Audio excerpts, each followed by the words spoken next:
What if I told you that enslaved black women were forced to breastfeed white babies while their own children went hungry? What if I told you that mothers raised their children knowing that they could be sold away at any moment with no legal protection, no warning, and no way to stop it?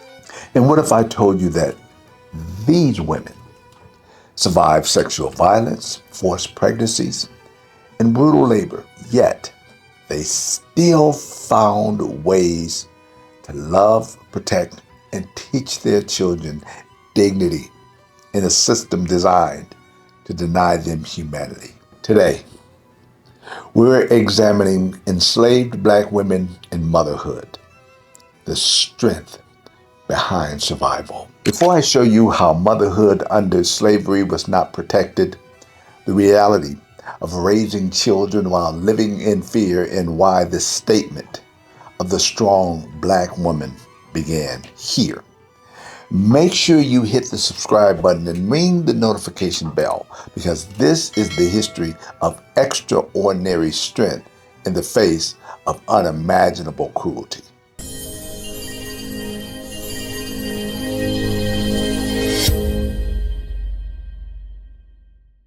Before we dive into how enslaved black women were legally denied their own children, the forced role of nursing white babies, and how motherhood became an act of resistance, make sure you're subscribed. This is the history of women who mothered under conditions designed to destroy them. I want to take a minute to say Happy Mother's Day, especially to my beautiful wife, Mari, and to all the women out there.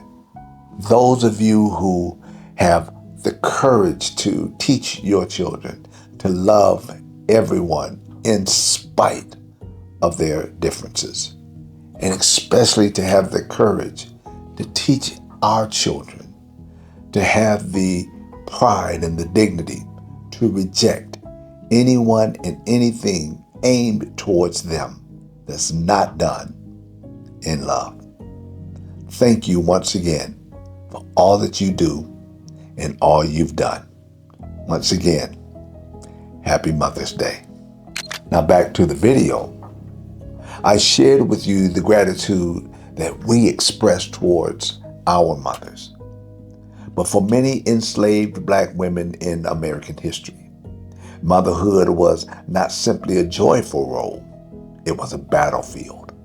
Enslaved black women were expected to be mothers under some of the most harshest conditions imaginable. They raised their own children while knowing those children could be sold away at any moment. They were forced to nurse and care for the children of their enslavers, while their own babies often went without.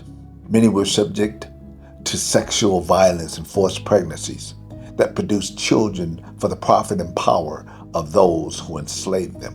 Their motherhood existed inside a brutal system that was designed to deny them humanity. Yet, despite this cruelty, enslaved black women found ways to love, protect, teach, and preserve dignity. Their strength was not symbolic, it was survival. To understand black motherhood in America, we must understand the women whose labor, bodies, and emotional endurance built generations while receiving almost none of the protections that motherhood should bring. This is not an easy history, but it is an important one. Under slavery in America, black women were not recognized first as mothers. They were recognized as property. A white mother under the law had at least some recognized family rights. An enslaved black mother had none. Her children legally belonged to her enslaver, not to her. Her womb was viewed as a source of labor and wealth. This legal reality was reinforced by the doctrine known as partus sequitur ventrum, a Latin phrase meaning that which is brought forth follows the womb. Established in colonial Virginia in 1662, It meant that the status of the child followed the condition of the mother. If the mother was enslaved, the child was automatically enslaved. This law changed everything. It meant that every child born by an enslaved woman increased the enslaver's wealth. Her body became a system of forced labor and forced reproduction. Her motherhood was financially valuable, not because her family mattered, but because her children could be sold, worked, or inherited. An enslaved woman could give birth and know from the first breath that her child took was legally owned by someone else. That reality shaped every part of her motherhood. Now that you understand that enslaved black women had no legal rights to their own children because of the 1662 law that made children inherit to the mother's enslaved status, stay with me, because what comes next shows the daily challenges of raising children under these conditions. Imagine raising a child while knowing that at any moment, someone could come and take them away forever. That was daily life for the enslaved mother. Her children were sold to pay debts, divide estates during settlements. Her young boys were sent to distant plantations, while her young girls were sold into domestic labor or worse. There were no legal protections against family separation. Mothers often had no warning.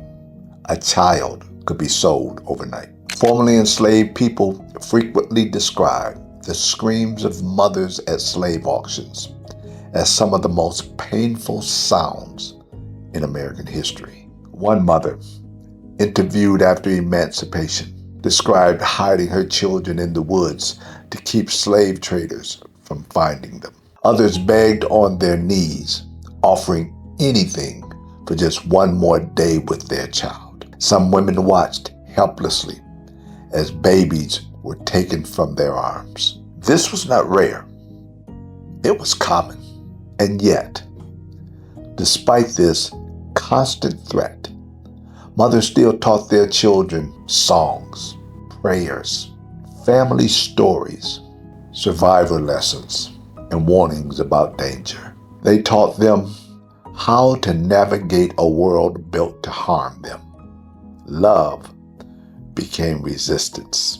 One of the most painful contradictions of slavery was how enslaved black women were often required to nurture the children of the people who enslaved them. Many served as wet nurses, women forced to breastfeed white infants because the enslaver's wife either could not or chose not to nurse. Isn't that interesting? One drop of black blood could get you ostracized from white society for life. Yet, in order for the white child to have life, the milk from a black woman's breast was more than sufficient. This meant an enslaved mother might spend hours feeding the enslaver's baby while her own child was left hungry. The physical and emotional cruelty of this cannot be overstated. Breastfeeding is intimate, it's bonding, it's nourishment, it's comfort.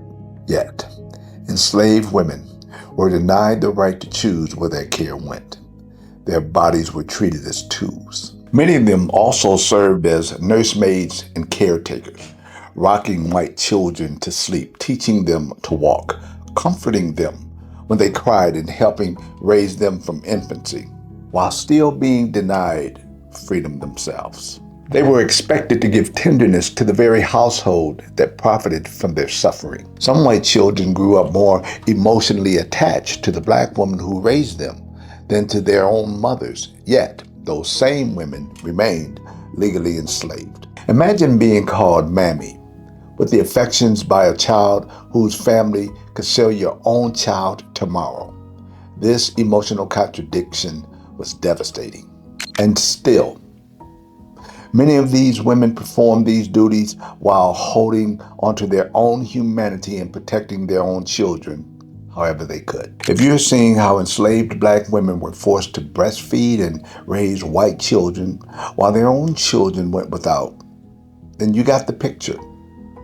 However, what comes next shows one of the darkest realities of slavery. Perhaps one of the darkest realities of slavery was the widespread sexual violence committed against enslaved black women. Because they were considered property, enslaved women had virtually no legal protection from assault. Enslavers, overseers, and other white men often used sexual violence as a tool of dominance. Consent did not exist inside chattel slavery. Many women were forced into pregnancies that they did not choose. Some children born from these assaults were virtually the children of enslavers themselves. This created painful and dangerous dynamics inside plantations where white fathers often denied responsibility while still profiting from the labor of their own children. These women were expected to carry, birth, and raise children conceived through violence. And because the child of an enslaved mother was automatically enslaved, sexual violence also became an economic strategy. The system rewarded abuse. More births meant more enslaved labor. This is why historians often refer to enslaved women as victims of reproductive exploitation. Their fertility was controlled for profit. Some women resisted in quiet ways, through herbal knowledge, secret networks, and acts of bodily autonomy that history often left undocumented. Others endured because survival itself was resistance. It is important to say clearly, these women were not weak victims. They were women, surviving conditions designed to destroy them. American society often praises the strong black woman, but rarely asks where the expectation came from. Part of it was born during chattel slavery. Enslaved black women were expected to labor in the fields, work inside homes, survive childbirth without care, endure violence without protection, and continue nurturing everyone around them. Strength was not optional, it was demanded. White society often denied them femininity itself. They were portrayed not as delicate mothers needing protection, but as laboring bodies built to endure pain. This false idea justified abuse. It also created stereotypes that still echo today. Expectations that black women should carry impossible burdens without complaint. But behind that imposed strength were real women experiencing grief, fear, love, and exhaustion. They cried, they mourned, they hoped, and they prayed. Their strength was not because they felt no pain. Their strength was because they kept going despite overwhelming pain. That distinction matters. If you're connecting how the statement, the strong black woman, began with chattel slavery forcing women to endure impossible conditions, then stay right there, because what comes next shows how these women created hidden networks of resistance. Enslaved mothers also created powerful support systems with one another. They shared childcare, protected children in secret, passed down spiritual teachings, and warned each other about danger. Community became a survival strategy. Grandmothers, aunties, and elder women often helped raise children when mothers were forced into exhausting labor schedules. Motherhood became collective. Faith also played a major role. Many women held tightly to spiritual beliefs, not because it removed suffering, but because it gave meaning, hope, and endurance. Songs, whispered prayers, and church gatherings often became spaces of emotional survival. Even teaching a child their worth was an act of rebellion. To tell a child, you are somebody, inside a system that said they were property, that was resistance. To preserve family memory was resistance. To survive long enough to protect the next generation was resistance. Motherhood itself became a form of defiance. When chattel slavery ended in 1865, one of the first things many formerly enslaved people did was search for family. Mothers searched for children sold decades earlier, and children searched for their mothers they barely remembered. Newspaper ads appeared across the country with heartbreaking messages. Searching for my son, looking for my mother, last seen before the war. This tells us something powerful. Even after years of forced separation, the bond of motherhood remained. It had never been erased. Freedom meant many things, but for countless Black women, freedom first meant the right to claim their own children, the right to mother without ownership by someone else, the right to say, "This is my child," the right that had been denied for generations. When we celebrate Mother's Day, we often think of comfort, warmth, and protection. But for the enslaved Black woman, motherhood was often carried through terror, exhaustion, grief, and impossible choices. They birthed children into bondage. They fed the children of enslavers while fearing for their own. They survived sexual violence and forced pregnancies. They loved children they could not legally keep. They carried both physical labor and emotional wounds that many could not even speak aloud. And yet, they still mothered. They still loved. They still protected. They still taught dignity in a world built on humiliation. The degree of mental and physical strength this required is almost beyond modern imagination. It was not ordinary strength. It was extraordinary. It was the strength to survive without surrendering humanity. It was the strength to raise hope where there was little reason for hope. It was the strength to keep loving in a system designed around cruelty. Every Mother's Day should include remembrance of these women, not only for what they endured, but for what they preserved. They were not just survivors of chattel slavery. They were architects of endurance. They were protectors of generations. They were mothers. And America still stands on the strength they carried. Enslaved Black women were legally denied their own children. In 1662, Virginia law said, if the mother is enslaved, the child is enslaved. They breastfed white babies while their own children went hungry. They raised children knowing they could be sold at any moment. They survived sexual violence and forced pregnancies for profit. They were expected to endure without complaint. The statement, the strong Black woman, began here. Their strength wasn't because they felt no pain. Their strength was because they kept going despite overwhelming pain. When slavery ended, mothers searched for their children sold decades earlier. That's not just motherhood. That's survival against a system designed to destroy them.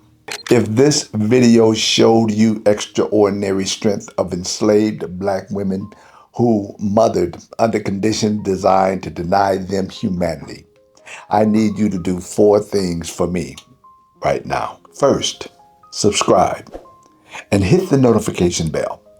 This is the history of strength that was demanded, not celebrated.